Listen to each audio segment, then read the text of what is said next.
Hey, I'm Morgan, and today I'm here to bring you my June TBR. June TBR.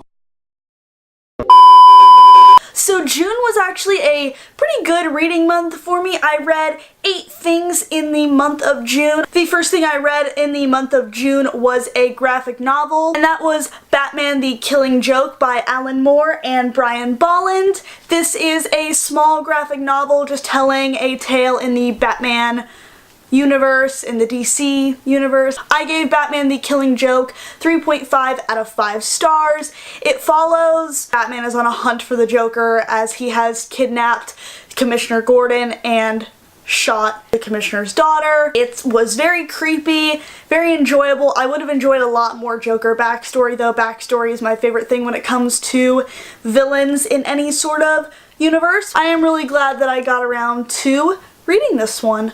And then I read an ebook, or an e-short story rather, and that was Kindred Spirits by Rainbow Rowell. I actually did a review for Kindred Spirits on my channel, so I will link it on the screen. I gave Kindred Spirits 4 out of 5 stars. It follows our main character Alina, who is a massive Star Wars fan and who camps out for 4 days to see The Force Awakens. She expects it to be this big illustrious event with a bunch of people in line and to be able to meet a bunch of people and bond over Star Wars, but when she gets there she is the third person and the last person in a line consisting of 2 other people, and it's about unlikely friendships and how fandom brings people together, and it's so beautiful. I really enjoyed it. And then I picked up Glass by Ellen Hopkins, and this is the second book in the Crank trilogy.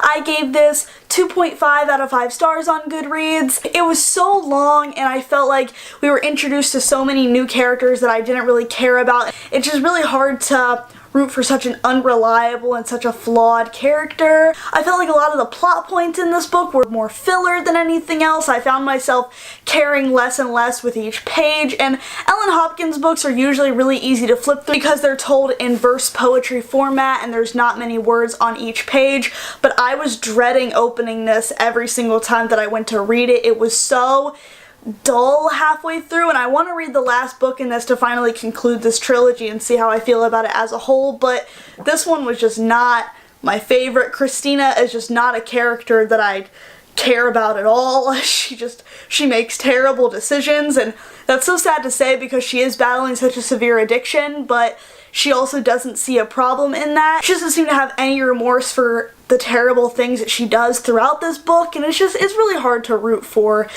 bad characters. This was also the month of me picking up poetry collections, and the first one that I picked up this month was Whiskey Words and a Shovel Volume 1 by R.H. Sin. This is actually the revised edition, so it does have some extra poems and editings thrown in there. I don't know how this one differs to the original edition of Whiskey Words and a Shovel Volume 1, but I really enjoyed this. It's very modern, very simplistic poetry. There's not a lot of depth to it, but I really enjoyed how straightforward it was.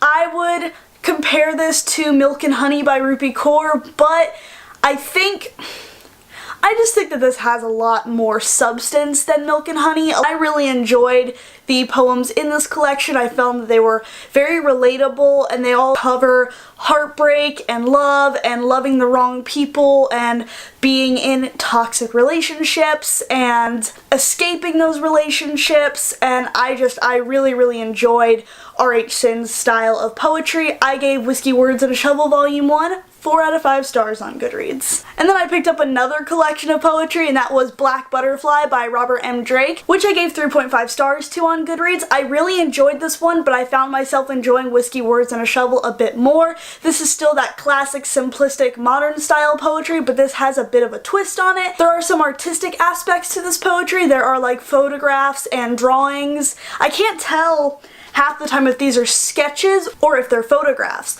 So it's really intriguing, and you get some pages that are white with poems on them, and then you get some that are black and have this artwork on the side, and I think that that was a really interesting way to format this collection. I definitely plan on picking up more of his collections in the very near future. I did enjoy this one quite a bit. Also, his covers are absolutely stunning. There's not an R.M. Drake book I've seen that has an ugly cover. I don't think it's possible. Then I picked up another poetry collection this month. Didn't include this in my June book haul because I bought it like the second to last day of June, and that would be Whiskey Words and a Shovel Volume 2 by R.H. Sin. I loved this collection. This one was a lot more focused on being in toxic relationships and not understanding what those relationships are bad for you. This is substantially shorter. This one packed a hearty punch with the poems, and I just found myself relating to a lot of them in here. I gave Whiskey Words and a Shovel Volume 2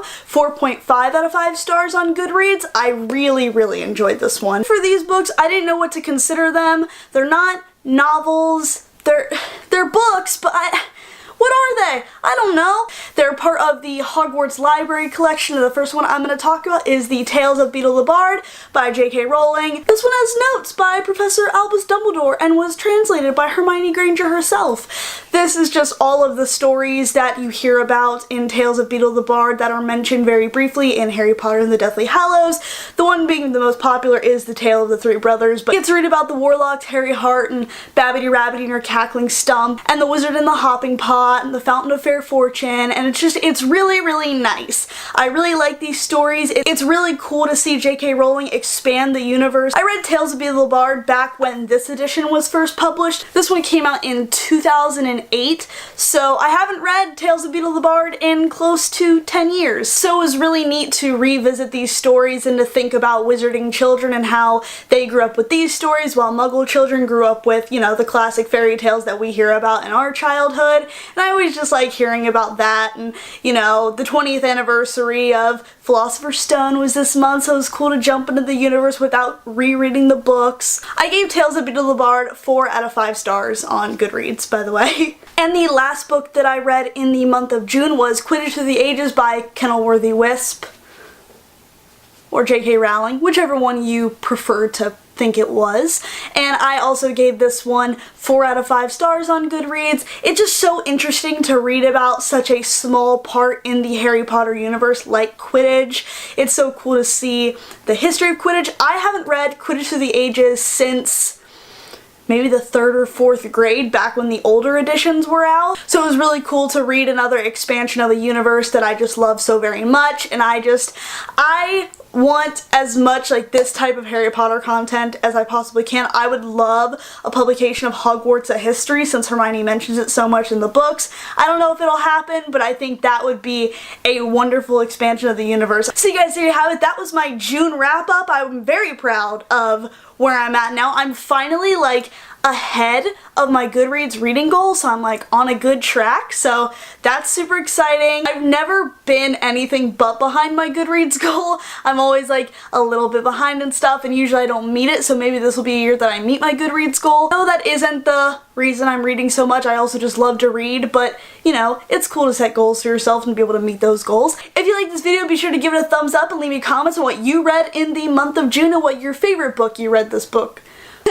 And what your favorite book you read this month was. I think mine was Whiskey Words and a Shovel Volume 2. It's the highest rated book that I read this month, so you know, that's a thing. And if you want to see more of my content, you can always subscribe. I upload every Monday and Wednesday. And if you want to see my mug in any other places besides BookTube, I have social media links in the description box.